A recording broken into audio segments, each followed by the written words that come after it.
See here. Okay. Hey, everybody.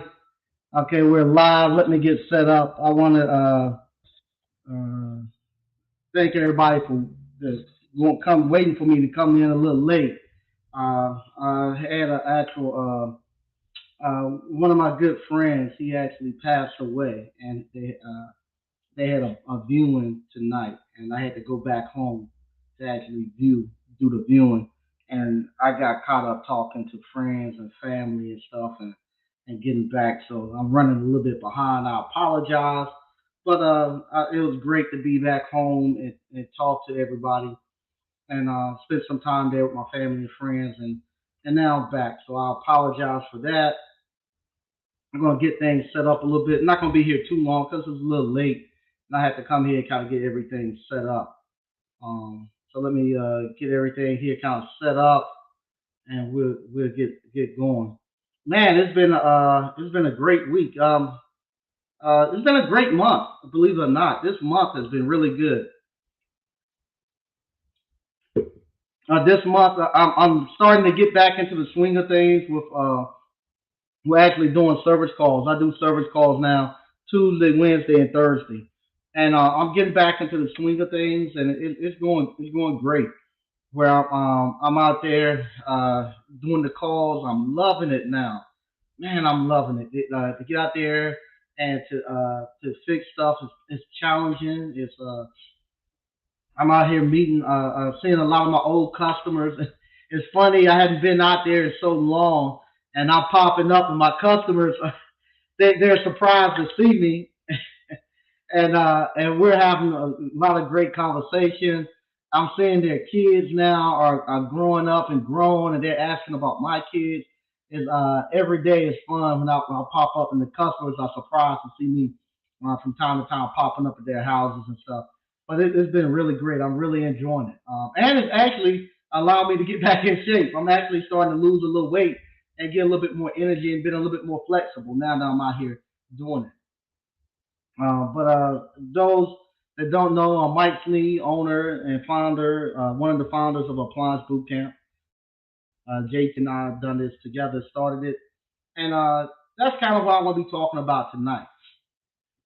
Appliance repair is a scammer proof business.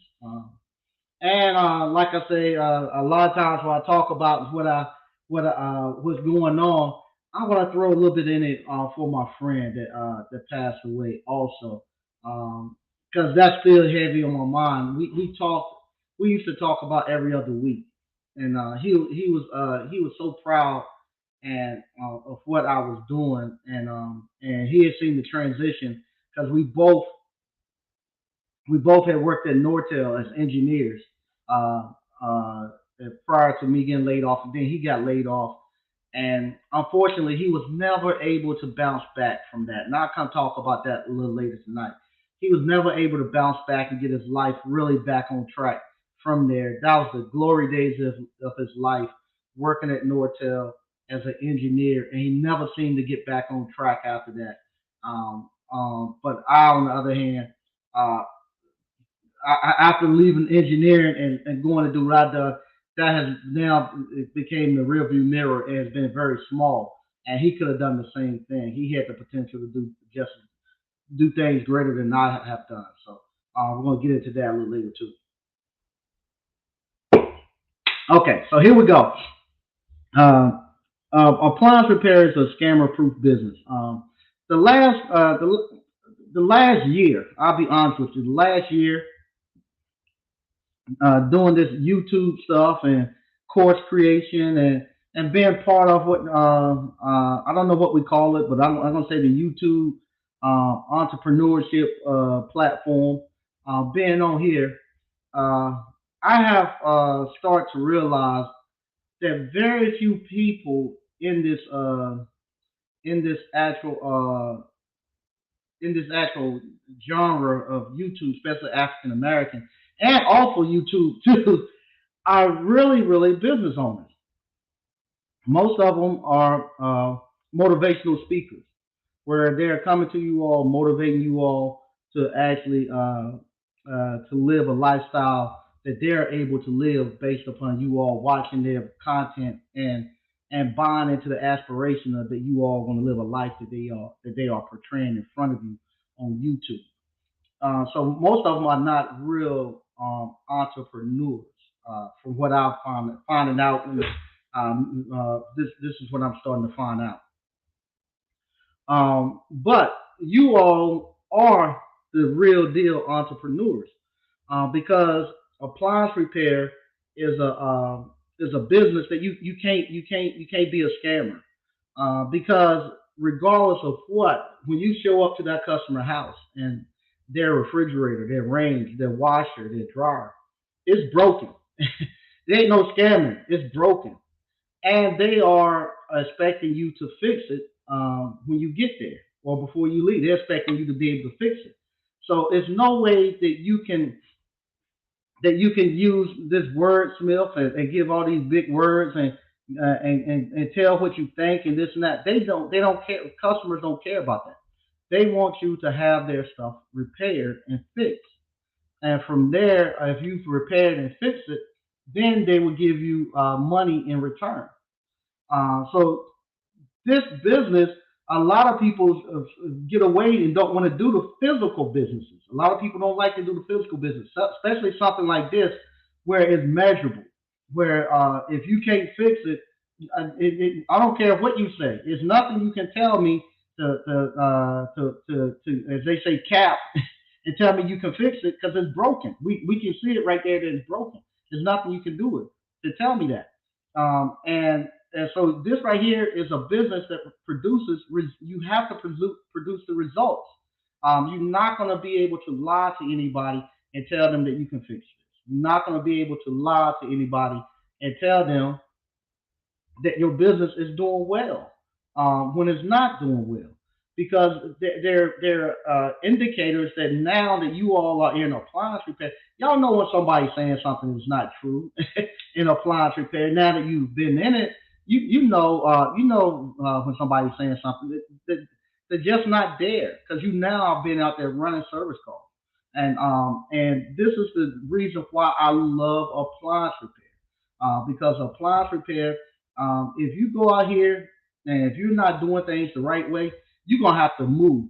So if you see somebody who's constantly moving from city to city, constantly leaving and moving and gonna relocate here, relocate there, it's a reason why. Because here you're gonna be amongst your community doing appliance repair. You're not gonna if you out here trying to scam and you out here taking people money, not fixing stuff. Your kids gonna be going to school with those parents, and their parents gonna be talking about it. And your kids gonna come back home. You're gonna be out there going to your kids' activities, football games, baseball games, basketball games. The parents are gonna talk to you about it. They're gonna say, "I thought you were coming to my house, but you say you were coming, you didn't show up." The parents are gonna come at you because they want their stuff repaired. So you can't get out of it. And believe it or not, they'll come lock you up for appliance repair. They people don't play with this. So if you're out here scamming people and whatnot, the community is going to come after you, and you're not going to be able to go out to eat. Every time you go out to eat, somebody's going to be running up on you. You're not going to be able to go out in public in your community without somebody coming out there and and approaching you about not repairing their stuff or not showing up, or they paid you money and you didn't come. You're going to run into that.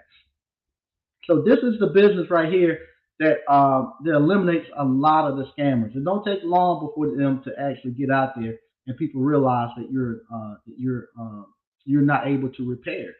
Now this too, what I'm going to talk about. It's not so much about scamming, but it's about a lot of times we have been we don't know what investing into our businesses and investing into ourselves means. We're thinking investing in our business and investing in ourselves is just grabbing a book and reading it and and thinking that and thinking that that is investing in us. That is somewhat investing in us, but that's not all of it. You're going to have to invest the time and you're going to have to invest some money into your business. this thing where appliance repair is not going to be none of this wholesale stuff that you see a lot of times people pushing on the internet. You got all of these people telling you, you can go wholesale and make money and don't have to have no money. You're going to print it out in there. You're not going to be able to do that in appliance repair. It might not sometimes be a physical currency that you put in, but you're going to put the time and the effort into this. It's not no good get rich quick scheme. So if you're thinking that you're going to come into appliance repair and you're gonna try to cut the corners or you're going to try to jump the line and not follow the steps of which you need to follow, it's gonna catch you and it's gonna expose you and it's gonna make you go back to those steps and run through it. I'm telling you all. And this is not harping on one or two people. So if somebody I talk to people all day long, and it's not me going after one person or an individual. I got maybe 10 or 15 people who are telling me the same thing. First thing they tell me, I can't get no third party warranty companies won't call me.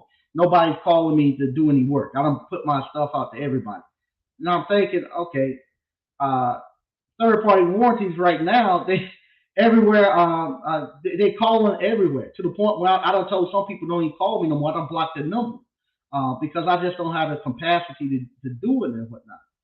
And I started talking to the people, trying to figure out what their problem is, and I'm finding out they have a lot more personal problems why the third party warranty company are not calling them. It's not the fact that there's not no work inside their area, but if I put a link right there in the screen if somebody would like to come on. I'm not gonna be here too long, but the link is there if somebody would like to come on and add anything. But I started talking to the people and I found out some of them don't have vehicles.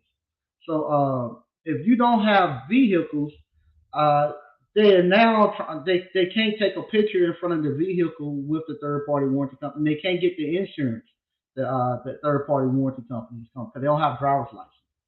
And so all their life they've been doing stuff to stay up under the radar of not having to fix their life.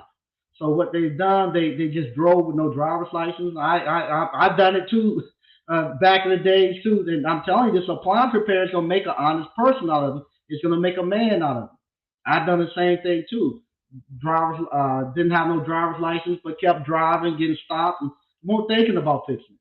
Same thing. I heard a YouTube creator talk about he what's him call he owed some people some money and he put everything in his wife's name.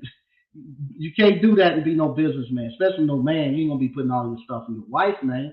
That's come on, you don't do that. You're a man. You go out there, you fix it. If you mess it up, you fix it. You don't escape the responsibility.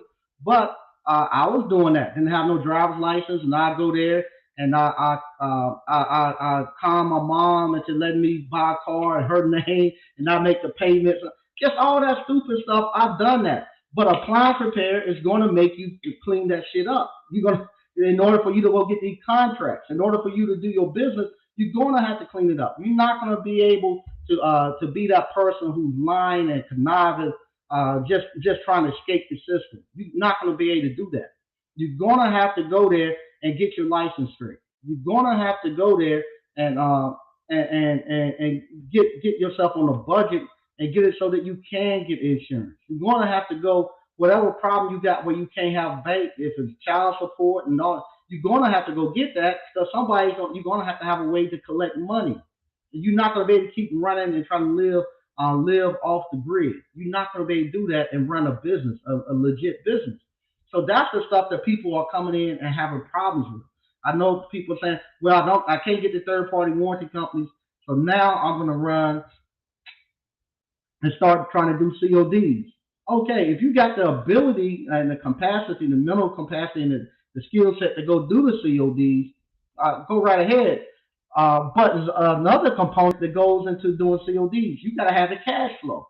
If you ain't got the cash flow to go out here and pay 200 to $300 for a control board a couple of times a day or 3 or 4 times a week, and wait to get paid. You ain't got the money to do that, and you just running off of bare minimums. You're gonna get caught out there where you're gonna misdiagnose something, and you ain't got the money to go buy the part and make it right. You're gonna have to start dodging the customer. So that's why I tell you to go do the third party warranty company for two reasons. One, to get your skills set up, and two, to get your cash up. You gotta have the money to go do this.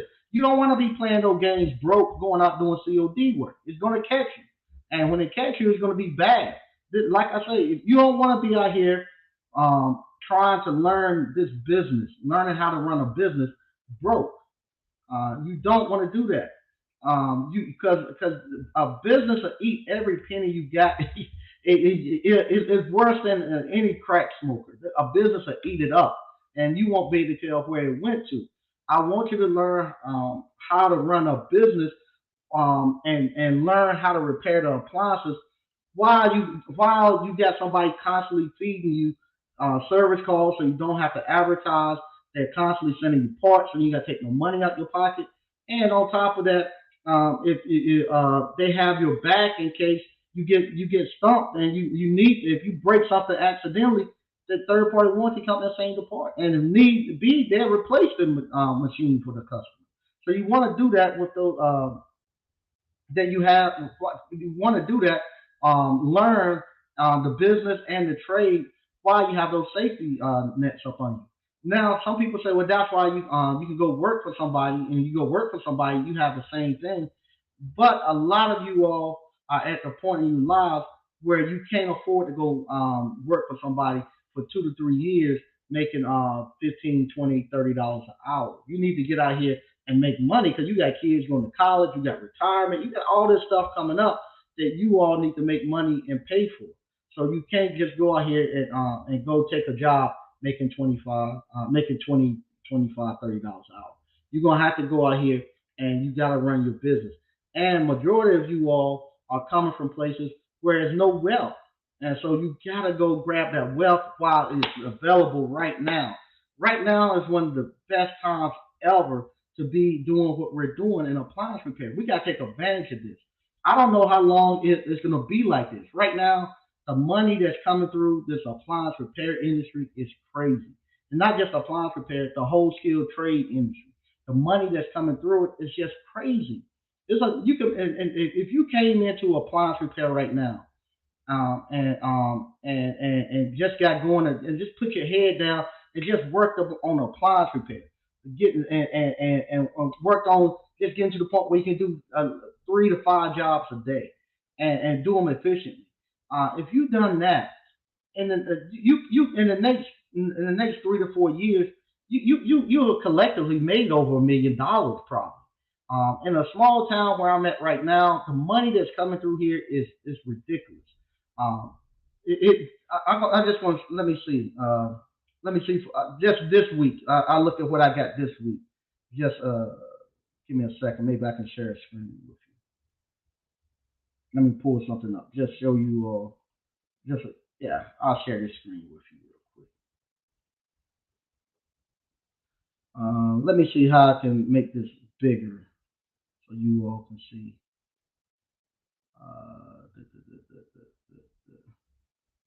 Should be. Oh, here goes Zoom. Okay. All right. This right here, this is just from American Home Shield. If you all who have American Home Shield, you all see these right here. Whenever night before they send you all money, this is what they're sending you this the day before. So I'm gonna start on the 19th. So I got 3 deposits from American Home Shield this week. Let's see what the first one is. That one is 490. I had 2 work orders that I done. So that's 490. Let's see what the other one is. Uh, that's a good one. $2,143.75. And let's see this one. That's 735. Matter of fact, that I get that one tomorrow morning. So when I wake up tomorrow morning, I have 735 in my in my in my bank account, and that's not including. Let me stop sharing this. That's not including. Let me see. Uh, I didn't get a chance to make deposits. I still. Let me grab this right here.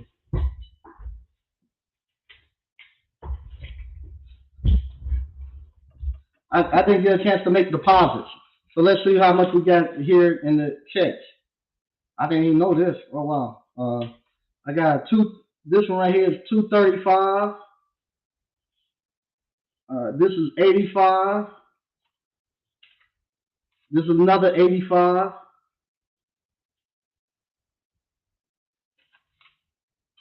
That's 125.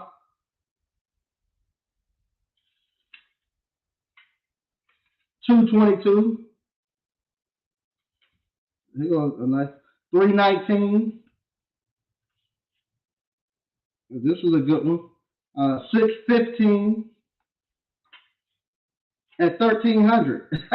so this right here is just, and this right here is not all. That's not including the cash that I picked up.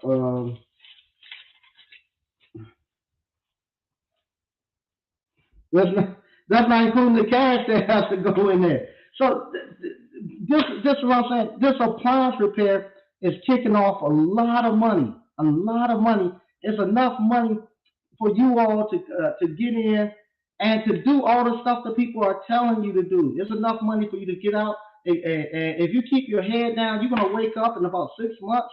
You're gonna have $10,000, $15,000 saved up.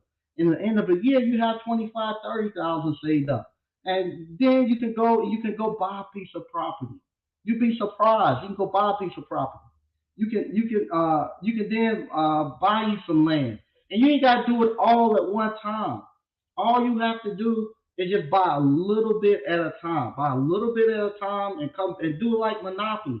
Come back and then start the you don't first time you go around the board you buy the property in Monopoly, and then you come back and you put a greenhouse, and then you put another four greenhouses, then you put a hotel. But that's the same thing you do in real life. You don't come buy the property and then think, oh, you're going to renovate it and develop it in 6 months. You don't have the money to do that.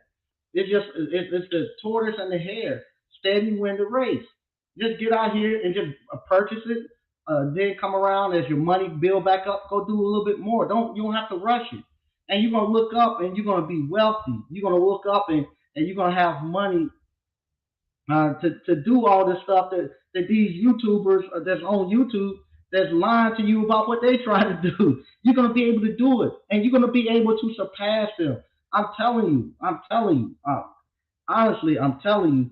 This appliance repair, YouTube money is you have to do less, and you do less work with YouTube.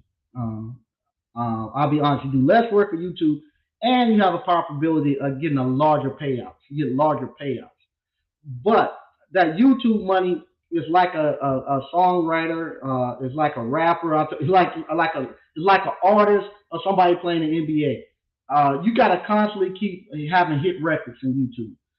You gotta put a product out, and then if that product sells, you only got about six to 8 months of selling that product, and then you gotta pull it out and go put another product in, or you got to remix it and bring it back and resell it. You're gonna have to constantly be putting something out there to constantly sell and keep a bump going, and eventually get to the point where you might not be hot anymore, and somebody else gonna step in. Jordan ran for a while, but then you had Kobe, then you got LeBron, you got whoever's coming up.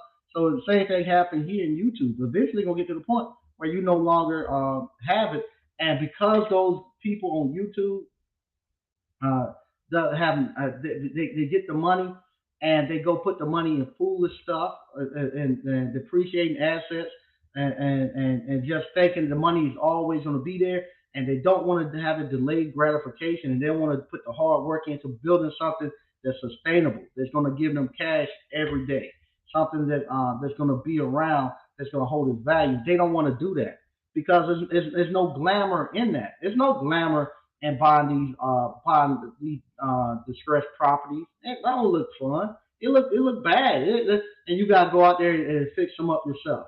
There's no glamour in that. But after you've done four or five of them, and you now done four or five or six houses, and now you come up, you get commercial properties. Now you got commercial properties, and you start to move that way and keep doing it. Then it starts to get sexy. But beginning, it sucks. It just sucks at the very beginning. It's not it's not sexy. And the other thing too, I want to tell you all, the universe knows what it's doing to you all. You all come out here and the first month out, you all thinking you all can go out here and do 3 and 4 or 5 calls. You can't do that per day. You can only handle 1 or 2 calls per day the first couple of months. That's all you can do. Don't go out here trying to do 4 or 5 calls. You can't. You're gonna kill yourself trying to do that, and it's just too much stuff to learn. Shit, I had a range yesterday. It's a double oven range. It's a GE double oven with a hidden bake element, and it has a touchscreen top, and it had let's see, one, two, three. It had 4 relay boards on there. And I got and I get the schematic, and the schematic is one of these schematics where it doesn't show, it just show all the wires come as a bundle, and it don't show which board is actually sending power to the actual heater, the bake element. The bake element is not working, and they got 3 burners that's not working. And I gotta try to figure out, is the relay board, if it is the relay board, which one is it? Is a bad element? If it's a bad element, which wires are leading down to the actual elements. So I'm trying to figure that out. And for me, that's been reading schematics forever, it took me about 35, 40 minutes sitting down there and looking at the schematics before I could figure out which board controls what, and what wires with what devices. Now, somebody who don't know how to read schematics, I'm really efficient at reading schematics. Somebody who's not efficient at reading schematics and not efficient at using the meter, it would take you all day to be there. You would actually have to take that apart and go put your hands on it. So that's so don't get in here thinking you're going to be rushing and you're going to be doing this stuff. You don't, and don't get mad because you say, "Oh man, I'm only getting they only sending me 1 or 2 calls." That's all you can do. If they gave you, if the warranty companies turned it on, if the universe turned on your turned on and let you have 4 or 5 calls a day, you would worry everybody on Facebook and everybody all around the appliance repair industry. You'll worry them to death because you'll be calling you'll be calling everybody trying to figure out how to do this stuff. Just do the 1 or 2 calls per day and get efficient at it. That's enough money to get you going and to get you there. And believe it or not, if you do that and you learn it and you keep moving, the money is going to come.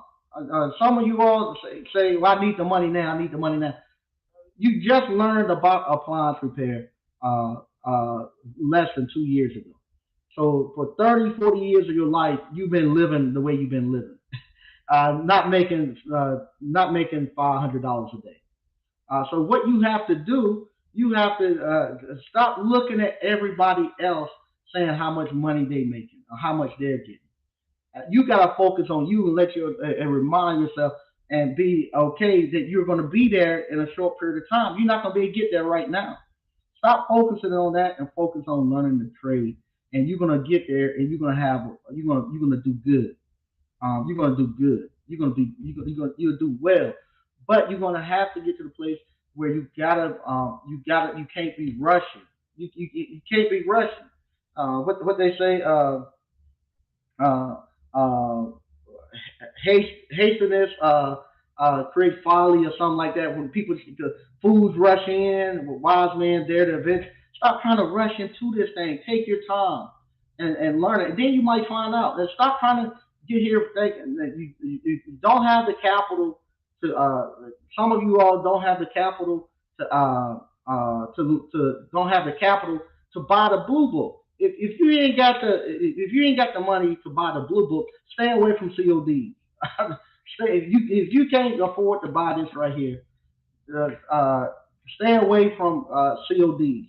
Honest, stay away because you're going to get yourself in trouble. I don't care how much I keep telling you all that. I get it from 10 or 15 people a day calling, want to know how much they could charge for this repair. And I say, look at the blue book. I can't afford to buy it right now. But you ain't got no business doing CODs. If you can't afford to go buy the blue book, stay away from COD. You're going to get yourself in a lot of trouble. Honest to God, you are. And there ain't no way you're going to get around it. It's going to catch you. It's going to catch you. It's a numbers game. It's like going to the casino and playing money. You think you're going to win. You're not. It's going to catch you. If you ain't got the money stacked up where you can go and buy the blue book to do the correct pricing, then you what you call you definitely shouldn't be doing blue book. You shouldn't be doing CODs. You shouldn't be doing CODs. Now some people have done it and they managed to escape through it without getting caught. But I don't want you to be the one who go through there and get caught trying to do COD.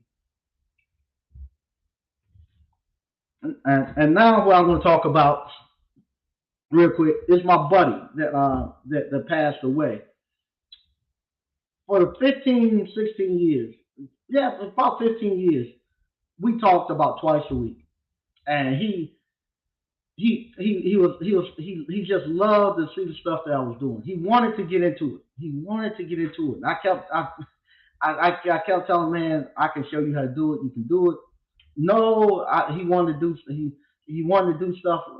He wanted to do stuff like wholesaling and then this stuff with not only wholesaling, they want to go into teaching and the ministry like and teach young men this and that and I'll be telling them, well, you gotta have something to teach people. You can't just say I want to teach and mentor people and do this and that and you don't have nothing to teach them. And and this stuff with wholesaling and flipping real estate. I had to tell a young lady that the other day. If you broke, how you gonna flip real estate? You don't have no money to buy no real estate, and how you gonna be flipping real estate and stuff? You don't have the connection in the network of people. You ain't made the connection within a network of people to get any money from them, and you don't have the expertise to do it. So you don't know how to fix it. You don't have the if we say the social capital to go to somebody who got money, they'll give you money to do it, and you don't have the skills to do it, and you don't have any money of your own to do it. And what happens? Everybody is telling these people that you can do this stuff, don't have to have any money, you're gonna make money, and this is the way you get in. And because people are so broke, especially in the African American community, you're so broke that you're looking at this stuff and thinking you can get in it, and you too embarrassed to just ask for help. Even when somebody is giving you help, you wanted to show somebody how much you know. In reality, we know you don't know it. It's okay not to know. It's okay not to know. I got several people who African Americans. Several people. I told them, hey, they giving away buildings downtown here. You can get these buildings for less than $20,000. Come on, let's buy these buildings and build them up and put our businesses in. And they've been here all their lives. They they 3 or 4 generations in here, and some of their families supposedly community leaders in here. Not saying you need to come buy these. Nah, I don't know if I want to stay in Selma. You don't know about Selma. Those buildings ain't no good. This and this. Man, buy the building. You don't. You 50 something. You 50 years old. You don't have a place of residence. You stand with your sister, your mom, and maybe you'll get a girlfriend, go stay with her for a little bit. Buy one of these buildings, put your nice place upstairs, and put your business downstairs, or rent it out, and you good. Nah, I don't know if I want to live here. All of them told me this. They don't want to be here. They don't know if the place is no good. And now here it is now. After I bought the buildings, I'm renovating the buildings. Every day they're coming by. I would like to rent that building of yours. Why you want to rent it? I told you to buy it. You could have owned it. Well, I don't. I didn't at that time. I didn't want it. I was trying to figure some things out. But now I want. I would like to rent it and put it in. And can I? I want to rent the bottom, rent the commercial downstairs and an apartment upstairs. Um, no, I, no. I tell them, yeah, what you call, I leave it open for you, and I mean that. And I leave it open to them when I get closer to the end. If they still around, and if they meet the qualifications, I don't have a problem renting to them. But that's stupid. That's stupid. When you could have taken and bought the same building that I've just purchased, you could have purchased it, paid for it, and built it yourself. Because I told them I showed them how to do it. I worked with them, built it themselves, and you could have had your place to live and your business in there at the same time. But we don't do that. We don't want to. We don't want to put the effort in. We want everything done for us. We don't want to take the risk, and that's the same thing you all are doing, treating y'all businesses. But y'all don't want to take the risk. You want you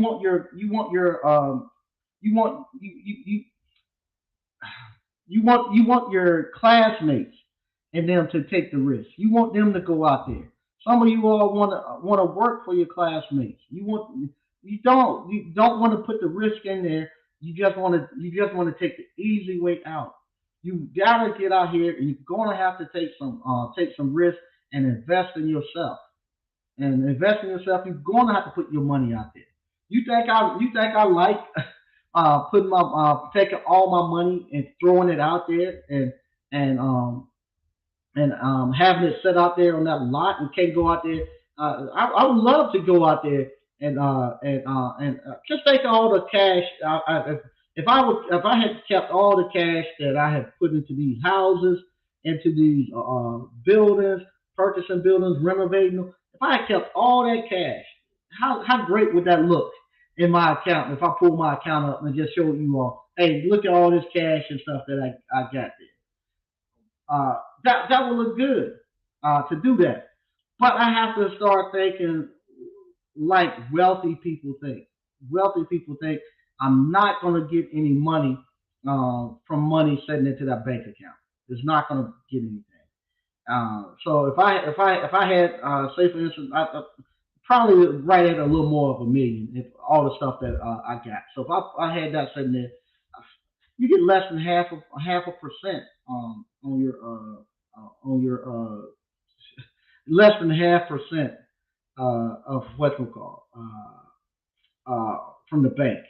So that'd be less than 10,000 a year, pretty much that I'll be getting off of $1 million. But if I got it sitting out there, this is the thing, uh, especially for me, and I still have to do this to myself. Especially if you just getting started and you just starting to create wealth, and you got to get your mind to thinking that your money is not gone, that you just took your money out the bank and just put it on Rayford Street, or you'll put it on some acres of land, or put it on some other lot. You got to get your mind to thinking that your money is not gone. It's still there. But I put it into something tangible that will hold its value. That's why some cars hold value and some cars go up.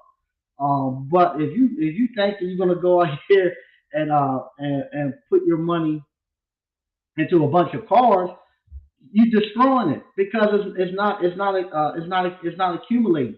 Every time somebody get in that car, and especially some people are telling you buy do rental cars and stuff like that, you throw your money away because what's happened every time somebody rent that car, every day that car you own that car, your money goes down and you don't make enough money off of renting it to actually to be able to go back and buy a new one to go back and buy a new one in the time frame and to actually get enough cash flow for coming from it. So you don't have the rental is not enough for you by the time to keep up with the depreciation of it and to actually give you cash flow and to go back and repurchase it. So you're throwing your money away. You want to take your money and put it into something that that holds its value. Real estate holds its value. So the properties that I bought, like I say, I paid 17.5 for a piece of property at the beginning of the year, in January. Here it is right now in October, 17.5, and I had several people cash offers 75, $85,000 cash for something I paid 17,000 for. And I hadn't all I've done, I put about 6,000 into the roof, but That's what you want to do. You want to take your money, put it someplace like that, so that it'll hold its value and it'll go up.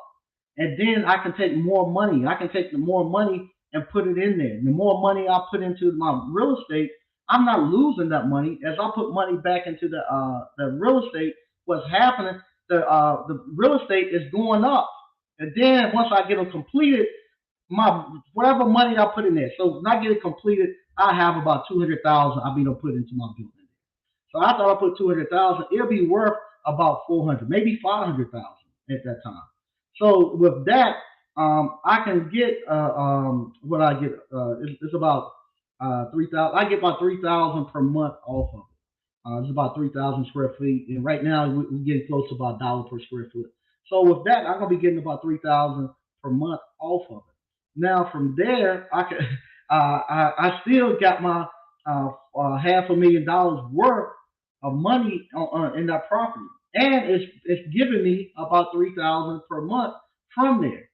Now, if suppose somebody say, well, I want the cash, I want to get the cash out, I can now go to the bank and say, I own this property free and clear, and the bank will go out there and they'll assess it. They'll say, okay, yeah, you that real estate you got there is worth 500,000. We'll give you 70, 80% on that.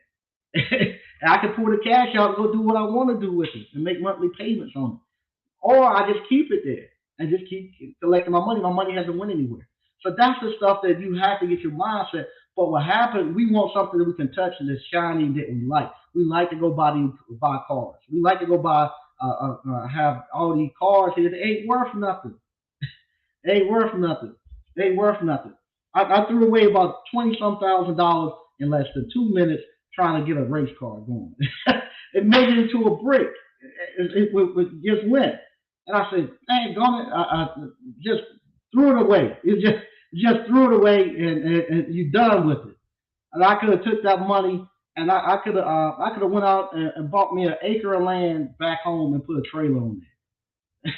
Stupid, just stupid, just stupid. Because now I think about it now. I think about it. Man, I could have bought me an acre of land and went and got me a little single wide trailer back home and put it on there and still had it.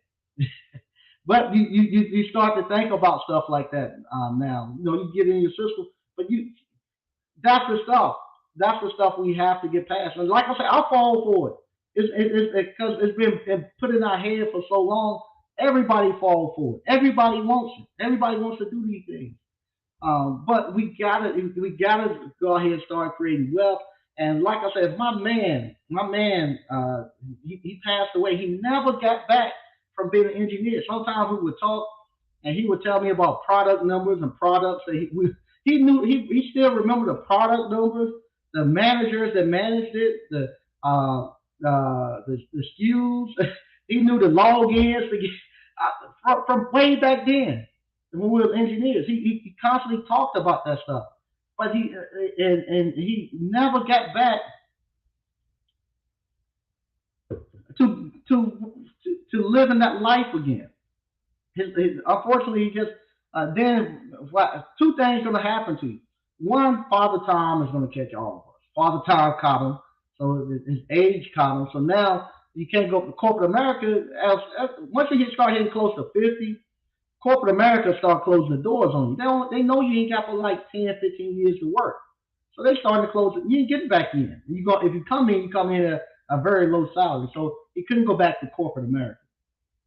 And then once he figured out he couldn't go back to corporate America and he wanted to get in and start doing something on his own, then his health failed. So once his health failed, he's done. He couldn't go. But you all right now, please take advantage of the situation we're in with this skilled trade stuff. I don't know how long we're gonna be like it is right now. Right now, it's just money coming everywhere. I mean, money coming everywhere, and they're just giving it out to us. And people got money. Take that money and go turn it into something tangible. Take that money and put it into something that's going to hold its value and that you're going to get residual and passive income from forever that you can pass down to your kids and grandkids.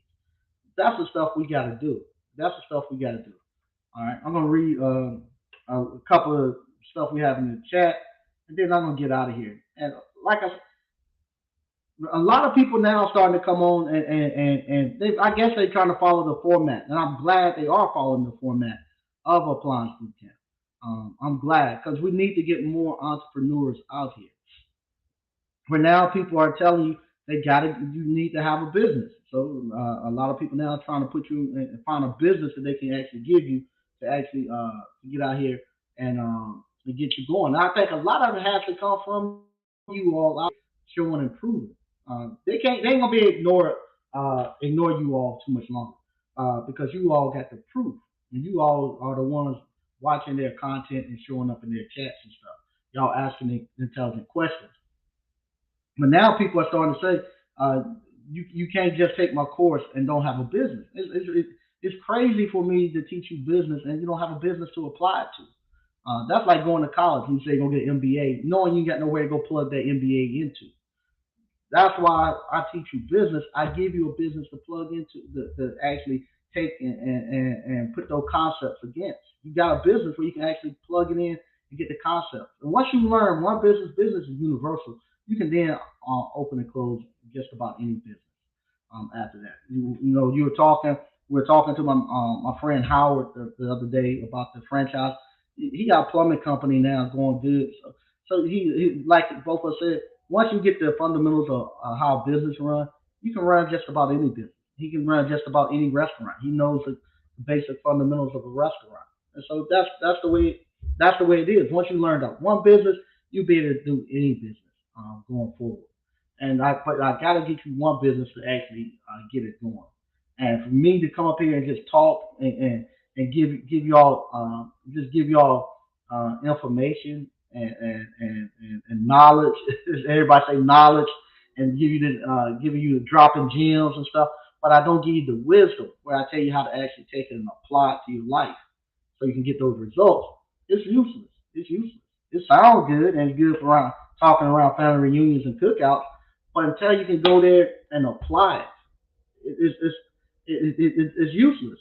And this appliance repair, man, this appliance repair, I'm telling you, man, it is it's one of these things, man. It's a double edged sword.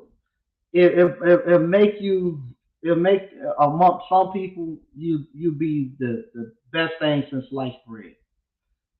Amongst other people, you be the biggest asshole there is because you got results, and there's no denying it. And people are going to see that, and you're going to be a reflection to people who's you'll be the a reflection to people who trying to fake it.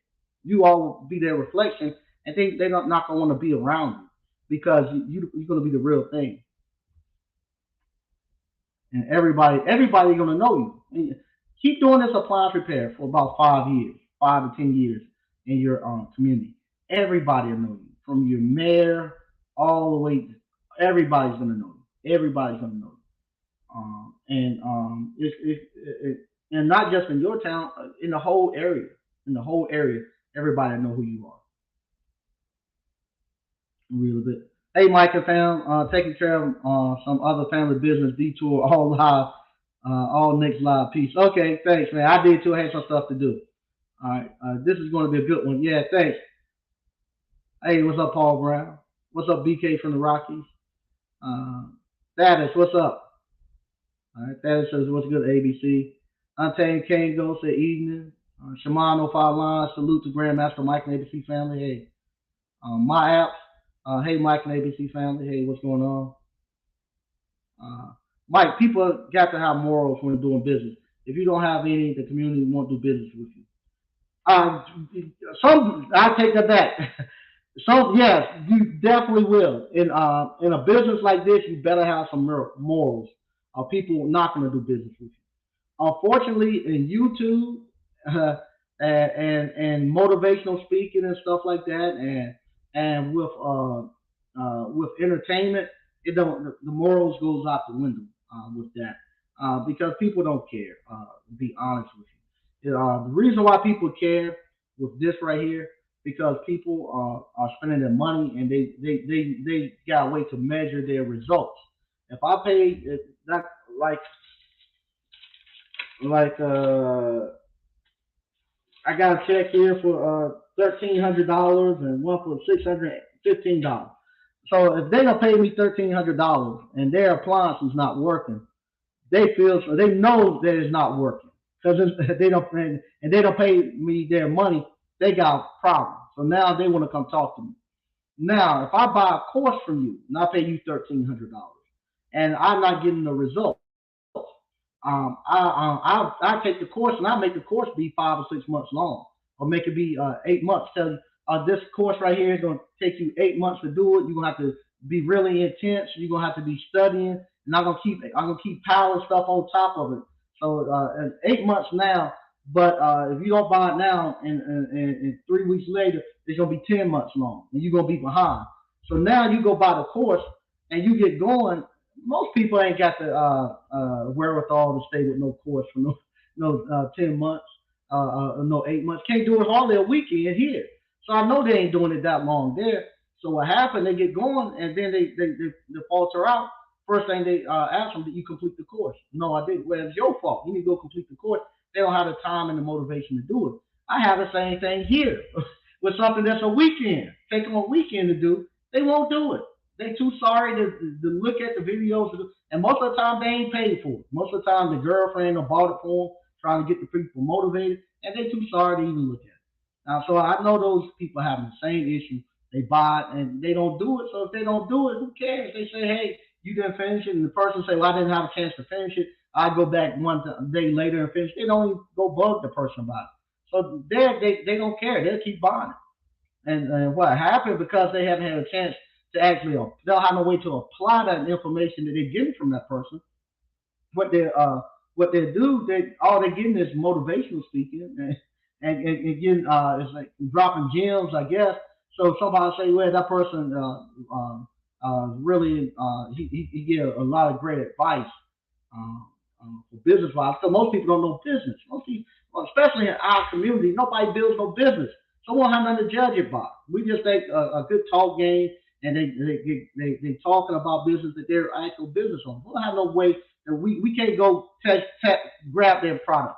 And from now on, I'm not saying nobody's a great business person, no way. If I can't go grab their product, if they ain't got no product that I can go grab and physically taste and compare it to something else, I don't want to hear nothing about you, a great business person. I want to go get a product that you have and something that you built. My friend Howard, I can go to his restaurants and I can grab his product and I can eat it and taste it. Oh, he's good. I can go call his plumbing company out. Matter of fact, I'm gonna let them do the plumbing. That's it. And he goes and he's showing you on the pictures he's sending out. We pass an inspection. Our plumbing is good. You can test it and make sure that the plumbing is working. You know that his product is good.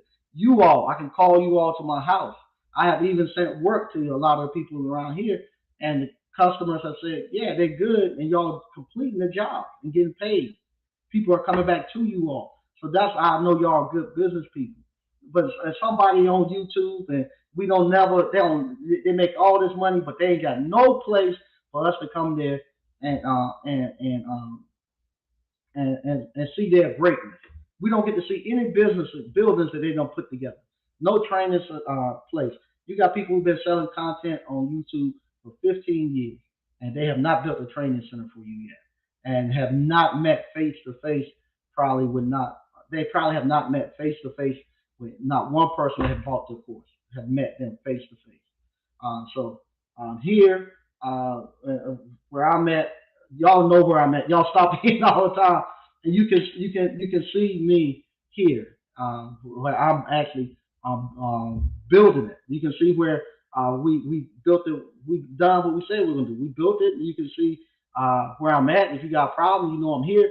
You got a phone number you can call me. Not just the people who buy the course, but anybody. If you got a question, you can call me. I gave you the number. You can call me. You know the number scrolling across right now. You can call me, and we can and I can answer any questions you have. And that's another thing too. I want to say, I'm actually surprised at how many Major companies call. Today I had a major company call me, and I thought it was some type of scam. They called through Appliance Boot Camp. It was a major company that called me through Appliance Boot Camp, and I thought it was some type of scam they were doing. I didn't know what it was really. I said one time I thought it was a telemarketer, and they said this is Appliance Boot Camp. I said, yeah, Appliance Boot Camp, Mike speaking. Just wanted to let you know we look at a lot of your information. We've been watching it for the last year or so. We've, you know, and we applied it. I was surprised. They said they applied it and they wanted to do some business with me, and I was surprised. And just a major company that been watching it. Also, I had I forget their name, but I had a Asian company. Her husband was an engineer. She called today too. That kind of threw me. I thought it was somebody from American Home Shield, but his wife called me, said that they had been watching it. Her husband was an engineer there over on the West Coast, and watching what I've done and stuff. He's been able to quit engineering, and he says, and the wife told me he makes more money doing appliance repair than he did as an engineer. And he's been full time now for about a year doing appliance repair. And they watch every broadcast and they follow our information. I don't think they bought the course. He knew how to repair appliances and stuff, and he was doing it I think part time. But the business part of it, he's been watching me and listening and applying it. And they wanted the actual.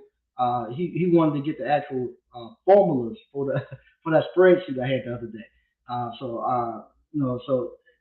all that stuff. I'm surprised that those people are actually watching and doing that. So, but that's how you get proof. So other people, I don't know. They won't let you call. They don't want to talk to you. They put two or three. They worse than American Home Shield, putting distance between you and them. Um, but you all get all this free.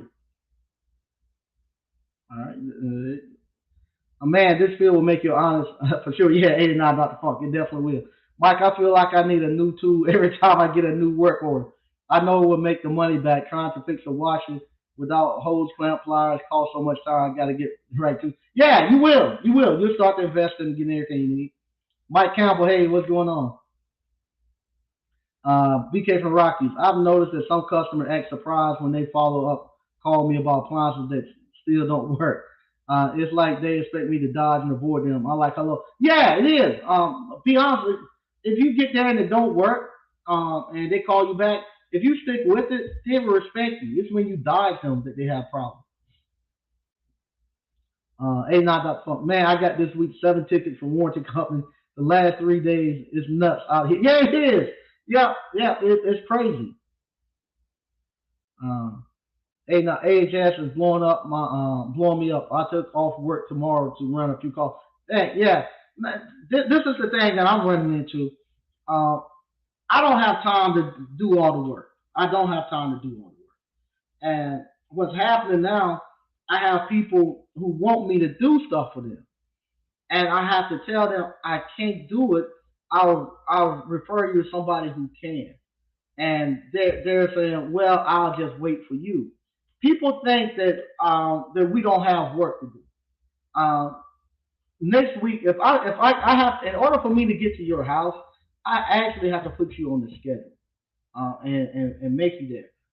You are now, if it's outside of an area that I don't go to anymore, I'm not gonna put you on the schedule. I ain't gonna never be able to get there because I don't have any breaks. And people that can't realize that they say, "Well, I want you to come when you get a break." I'm not gonna have a break because I'm always gonna be filling, have new calls coming in. I'm gonna be filling those calls in. I'd much rather give you to somebody that's in your area to allow you to do it. And so then sometimes people think, well, he don't want to do any work. He thinks he's too good to do his work. No, it's not. It's just at the point right now. I have to be more efficient and more mindful of where I'm directing my efforts and time. It's not worth it for me. And sometimes it's at the point where I know it's not worth it for me to come out there.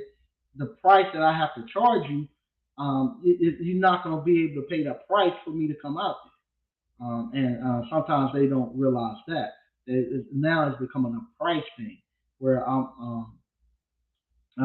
much rather give you somebody I know your price range. If I have to come out there, this is the price you're going to be looking at. My app, AHS say they full in my area. Just got an email from Old Republic to working on that paperwork. Yeah, and that's the thing too. I have some people tell me that. Well, I called this company and they told me they didn't have anything. Well, that's your job right now. Your job right now is not so much the repairing of the appliances. Your job right now is to go out there and learn how to get contracts. That's what you need to focus on. Your focus is going to be on getting contracts to get the work. So you put your focus there. You learn how to call the. You got to learn how to interact with the customer relation rep. This thing where you all are acting like you all are afraid to you know like you are afraid to talk to the rep. Like the rep is gonna give you a whooping. Or you all afraid to write down what's wrong with the appliances? I get this all the time. How should I write up the work order? Just write up what you've done and give the price. It don't matter. What if they don't like what I say? Who cares? If this is the price, it's your business. This is what you charge. It's not you're going to flunk a test or something like that. And that's why you have to, when somebody's saying they can't get no work orders or this and that, a lot of times that's coming from confidence. When you call the third party warranty company, you gotta learn how to negotiate. You gotta learn how to sell yourself to them, sell your business to them. You gotta get them to give you work orders. If you call up there timid and they tell you, nah, I ain't looking for nobody, okay, hang up the phone and don't call them back and stuff, they're not gonna give you no work because you too timid. What you're gonna have to do, like I always said, like playing basketball or football. If you sitting on the bench and you want to get in the game, you don't go down there at the very end of the bench and sit down there and be joking and playing in basketball. Where the coach said that, you want to sit right next down to him, right where he sat down. Because what's going to happen, as soon as somebody mess up, the coach is going to reach and grab somebody and say, go get him. And you're going to be sitting right there. You're going to go get him. You get some playing time. Same thing in football. Wherever the coach is at, it used to be when we were playing football. Maybe now they don't do it, but the coach used to tell you, "Don't stand near me," because everybody be standing next. Wherever he walked, we'll walk beside him because we want to get in the game. And he got to the point where he said, "Don't get near me," because he want to be near nobody. But that's what you have to do. You have to call that rep and learn how to talk to him. You don't call him one time. You call him every other day if you need to. Hey man, I'm seeing if you got anything, any emergencies. You all booked out. You got anything that you can't find somebody to do? Hey, send it my way. I'll do it. You got to do that. You got to call everybody. Just like these girls, when you was dating girls back in the day.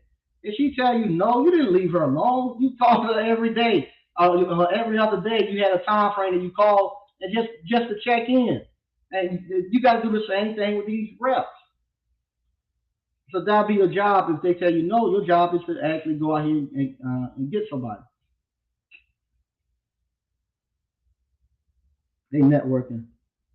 Okay, BK from the Rockies. I long accepted that I can only handle one or two calls a day, but I rarely get a call back. That's great. That's great.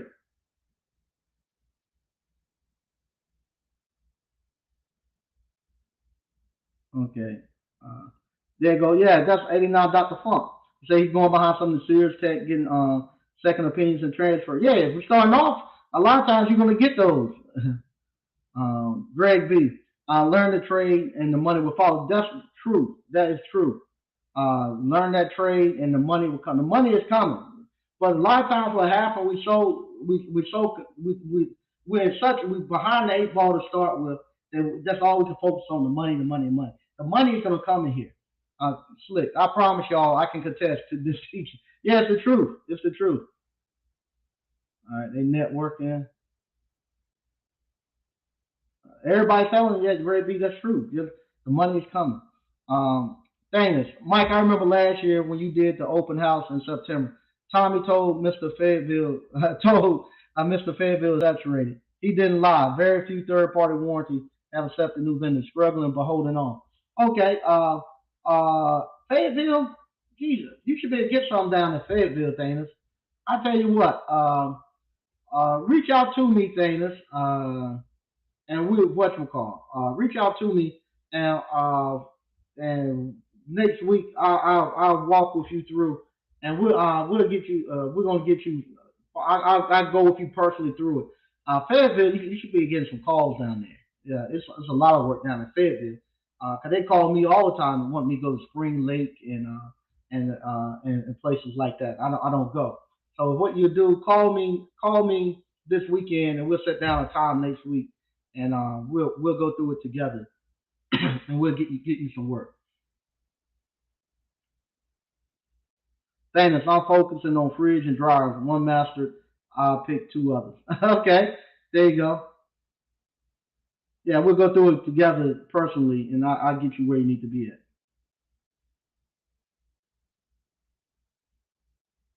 Left coast, even with that mic, sounds no good. Okay, sorry about that.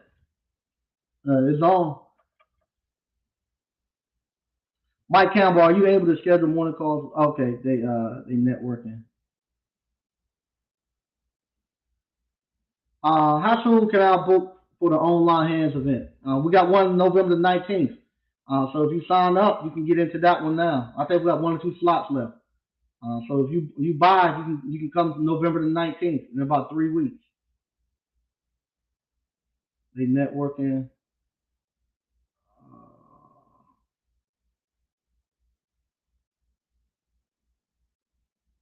Okay. Famous also have Liberty who pay on job completion, but they have little work in my area. See. I hear a lot of people say Liberty is good. I don't get much work. I don't do no work with them. Mike, you have to treat yourself as you work hard. Everything is due time. Yeah, now you go out. You got. I ain't gonna say you be a miser and don't spend no money, but yeah, you do go out and have some fun with your money.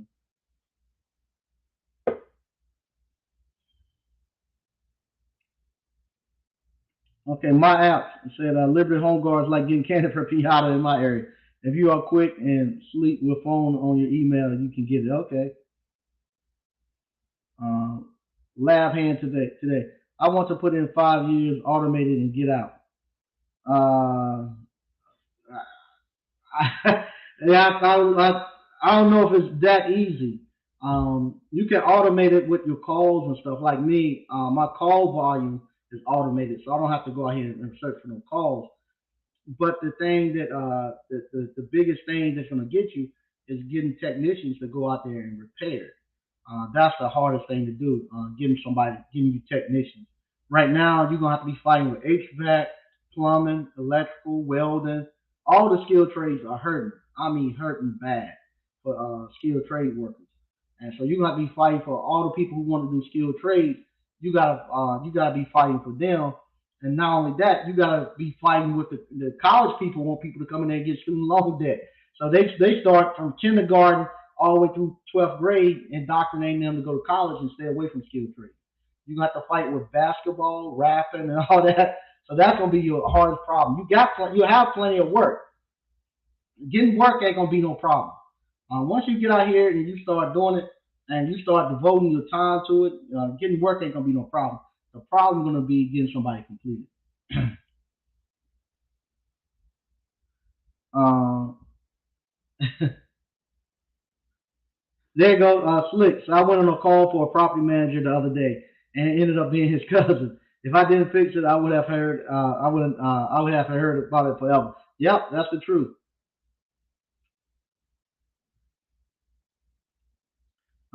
What's up, Li? Peace to the good brother Mike and ABC Group. Always giving people your best. Thanks, I appreciate it.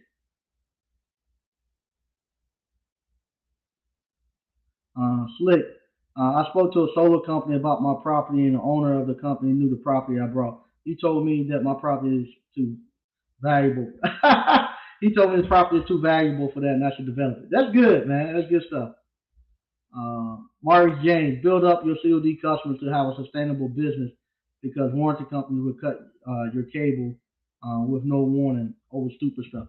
Yeah, the warranty company is just for you get your money up. and the warranty company is there to get the training.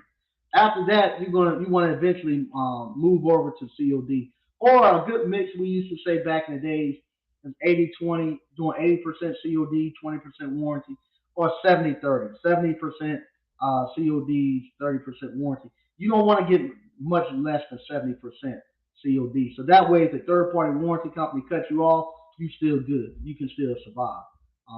But yeah, so that's what all you're doing there with the warranty company is just getting your skills set up and getting your cash up. Mike, any tips on how to manage time between different income streams? I'm officially starting my next venue within the next 30 days. How do I manage? How do you manage your time between your businesses? Uh, I duplicate myself. I'm not at my other businesses.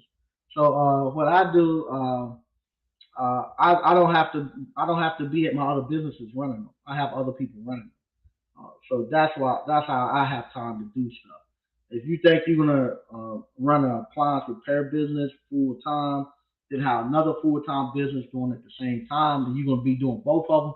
I don't. You ain't got enough. You ain't got but two arms and two legs, and ain't for 24 hours in a day. You're gonna have to be really good at duplicating yourself and having somebody else there to run it for you. You're not gonna be able to do both of them yourself. So that's how I do it. I have people I put in place to actually run those businesses, and I just manage the process. I just come through and just manage the process of it. How do I get people to call in?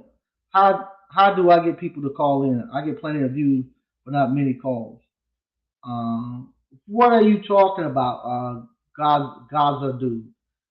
Tell me that. What do you about how do you get people to call in? Go a little bit more into that.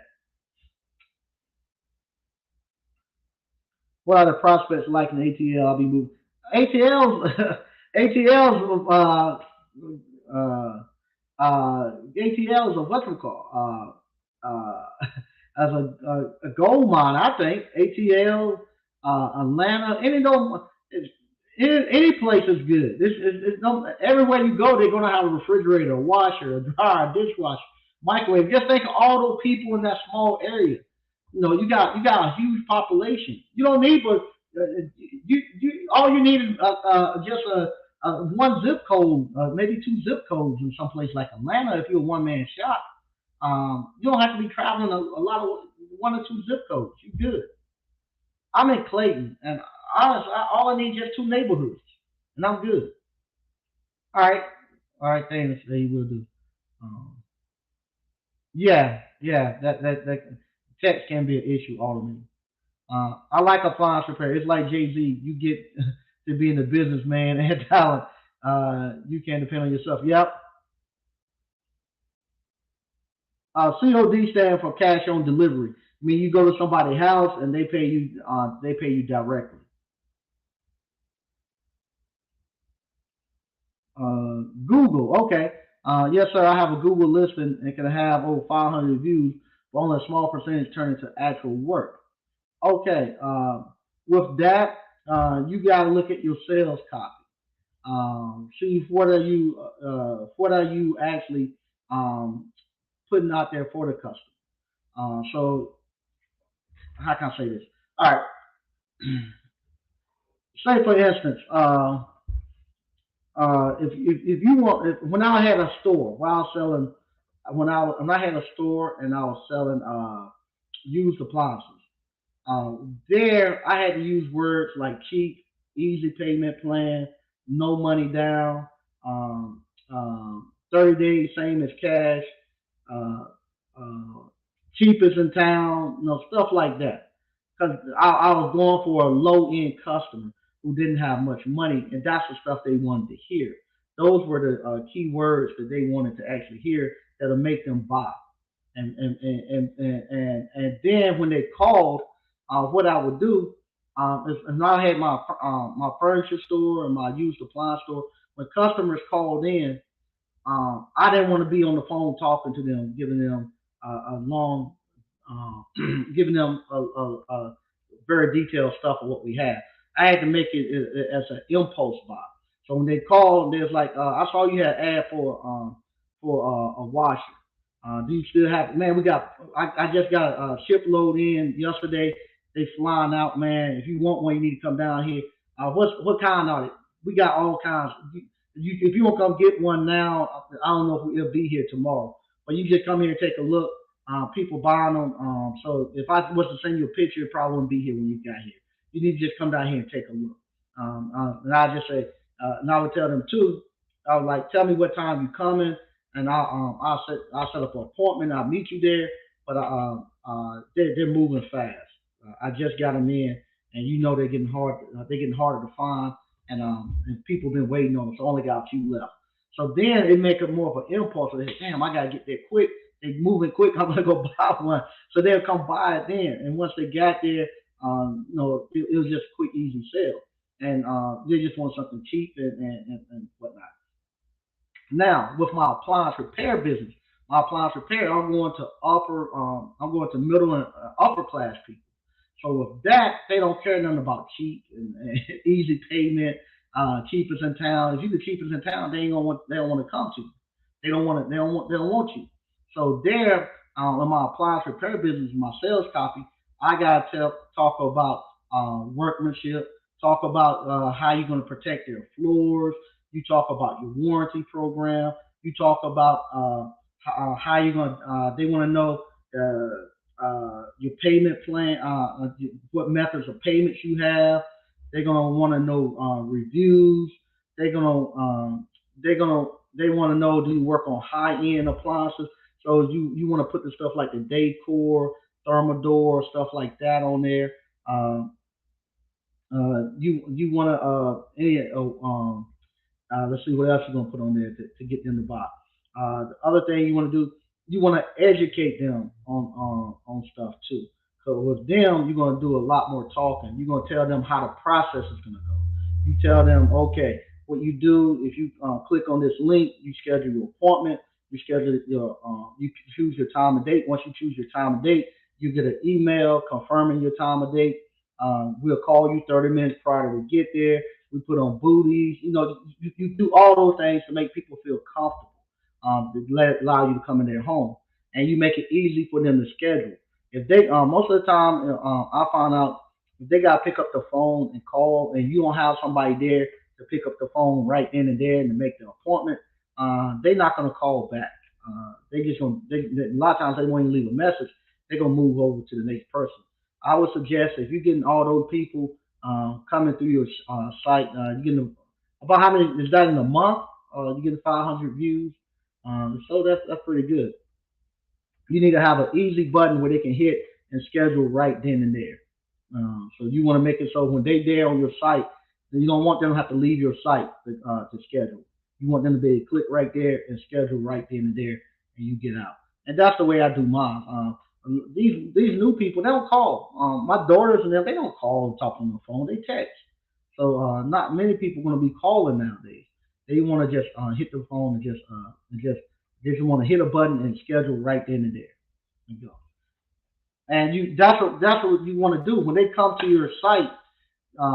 You want to tell them have it up there. Click here to schedule now, and let them go. Click there and put the city questions that they're going to ask. You don't even have to put the price on there. Why if you go on for a middle class and upper, you ain't got to put the price on there. They don't care about the price. They want to know if you're going to protect their houses and stuff. And they want to know. And also, what I do too, you let them know that you got insurance. You let them know your policy. Suppose like we have on our. If I come out there and we diagnose your problem and if we have a recall, and if we go back out there, there's no charge. You have to just pay for the part that we have to put back on. If you decide that you don't want us to fix it now, it's gonna be you're gonna decide you're gonna buy a new one. We'll refund your money minus $85 service charge. So if we go out there and we fix it and something else happens and you decide that you don't want to get that fixed, you're gonna go buy a new unit. We'll what you call it, refund your money minus the $85. And you tell them how you're going to. I tell them how I determine if they should repair, replace their unit. So you just do stuff like that and thereby. And get you a book called get a book called Book Yourself Solid. It'll tell you more and more about doing running sales ads and stuff like that, sales copy. Let's see here. Okay. Uh, Lab hand. I'm so excited. I brought my ticket in the hotel for the hands on. I've already started the ink line portion of the course. Okay, thanks. Appreciate it. Started the online course. Um, yeah, this right here. Watch all the videos and start your business before you get there. Ask better questions. Yep, no doubt. Drop business cards at Lowe's, Home Depot. Yeah, yeah, you do that too. You can go there at Lowe's, Home Depot, put your cards out there. Um, okay, networking. Okay, thanks. No problem. I've been thinking about that so much recently. People want chat boxes and online scheduling. Yeah, online scheduling. Chat boxes and stuff, unless you got somebody there manning it, it's going to be pretty hard. And then you get a lot of tire kickers. Just give them just schedule. Mike, do you think marriage is worth it for a young person today? Why not? For me, I think it was worth it for me. If you do it at the right age. I got married. I was 27, going on 28. I had done a lot of stuff, and I was tired of the single life. And marriage for me was very very worth it, especially now. It's even more worth it because it allowed me to stay focused and to build. If I wasn't married, I'm almost positive I would not have I would not be thinking about the next generation because I wouldn't care about because I wouldn't have anything. All I care about was myself. I would have been selfish. I wouldn't have bought no rental property. I would not have. I would not be. I sure wouldn't be doing. The stuff I'm doing here with Appliance Boot Camp and Ice Cream Parlor and other stuff I'm doing for grandkids that I don't even have. But because people think one way, a man goes through a couple of different changes in life, and he needs to know he needs to go through those changes to to have to have a good view on what life is. You have a single life. As a single man, you think one way. You're just you doing stuff that single men do. Once you get married and you have kids, then you get to a point where you're not selfish anymore. You're thinking more about your wife and your kids and providing for them, and you have until you rear not say rear kids. I mean you live in a house with your kids and see them every day, interact with them every day, interact with their friends and see their friends grow up and stuff every day. Until you have done that and actually raised those kids in your house, it gets as a man, it allows you not to go out and want to do stuff with some younger girls and stuff. Because what happened, you'll start to see your own kids when you look at them. Because you'll see your kids progress to that. You'll see your daughter. You'll see your daughter's friends. You'll see your son and his friends. So it allows you to stay grounded where you need to be at, for one, when you raise kids like that. And it allows you not to be selfish anymore. Now you are actually putting somebody in front of you where you are now willing to risk your life for your wife and your kids. Won't be no question. You give everything for them to live. But now you think more about them than you do of yourself. If you're a single man, they the ones who 40, 50 years old who are looking for 18-year-old girls because they haven't raised any kids of their own in the house. They're the ones that don't think that they should pay all the bills and stuff in the house. They think that the women should be like their roommate. That's because they have not been in that situation. Once you become married and you become a man and you get to a point where you can pay all the bills, it's a feeling that comes across you once you're able to pay every bill in your house. You can be like your granddaddy. You can say, "No, this is my house. I pay all the bills here," and you can say, "Okay, that's enough, and it's enough." You ain't got to hear no more noise. If once you get to a point where you can do all that, and that doesn't come until you get married, and then you get to the point where I'm at now, where you think more of your legacy. If you're single, you don't. I don't think you think much about your legacy. if you're single. We got now that you're I'm at the age now where my kids are becoming grown. I'm thinking more of grandkids and more of my legacy of what I'm gonna leave behind for them. You want them not to struggle and stuff like and not to have it as hard as you had it. So then you start to build and do stuff for them, and you work harder for your kids and grandkids than you do for yourself, believe it or not. I'm more I thrive more for my wife and kids than I do for myself. So yeah, I think marriage is a good thing, and marriage is a place where you store wealth. Also,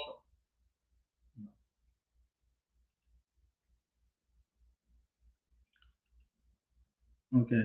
Mike, I bought the course in April. Was on the fence and was over preparing myself. Earned $100 tip on my first call a week ago. You're really changing lives, man. Thanks. Okay, thanks, man. I appreciate that.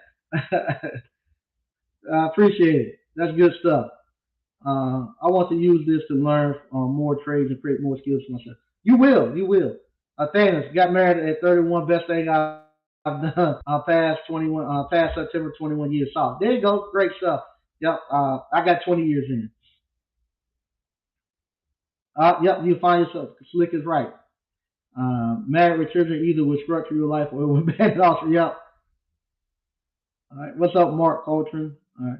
Mike, I grew up without structure around dysfunctional people. I'm not sure if I have it in me to go down that path in life. Though what you are saying makes sense. I don't think it will work for me. Yes, it will. Yes, it will. You will.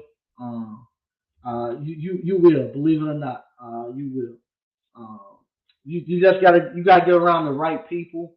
Um, and you're a smart young man. You're doing stuff business wise.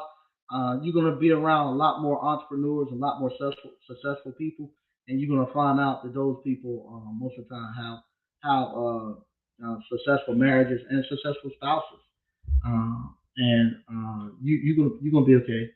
Uh, and I'm telling you, man, it'd be great. I'm telling you, especially now, when you go from the transition, like we've been married now 20 years.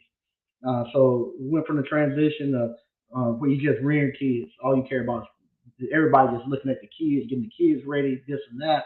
Now to the point where your kids are pretty much on their own and just you and your wife again. Y'all still young. I'm I'm 40. I'm 48. My wife is 45, and from there, we still young, still able to do stuff. It's back like you dating again. And now we like tonight we went out. Like I said, we went back to my hometown. We were able to stop and eat, the two of us, and have good conversation. Yeah, it's good. Okay, yeah, I got married at 20 something. Best thing that happened to me as well. Helped me not to focus out here hanging out in the streets and being a player, especially at that age. Yeah, it did. That's one of the things too. A lot of times people ask us, my friends that's not married and doesn't have uh, not have kids. They know they have kids, but kids ain't won't dare with them. They always ask us, why y'all don't go out? Man, my kids are out. My kids in college and out of college in their early 20s and mid 20s. They out there in the club. So when the hell me and my wife look like in the club? We want to be home at 9 o'clock. Matter of fact, it's too late for me now. I need to get out. We want to be home at 9 o'clock. And so yeah, so they sometimes they can't realize why we don't like to hang out because you don't. You let your kids do it. You at home worried about when the kids coming home.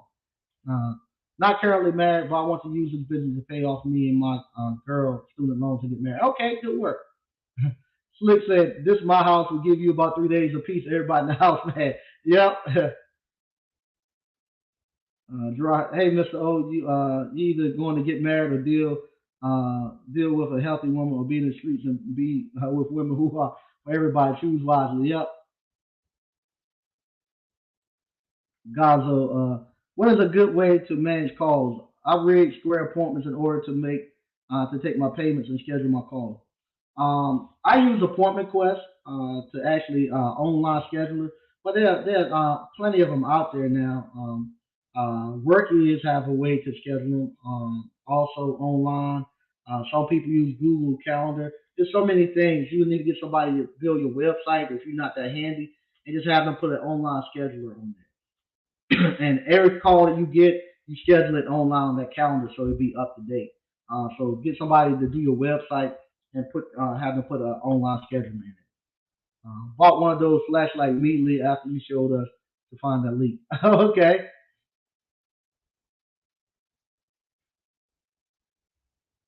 Okay.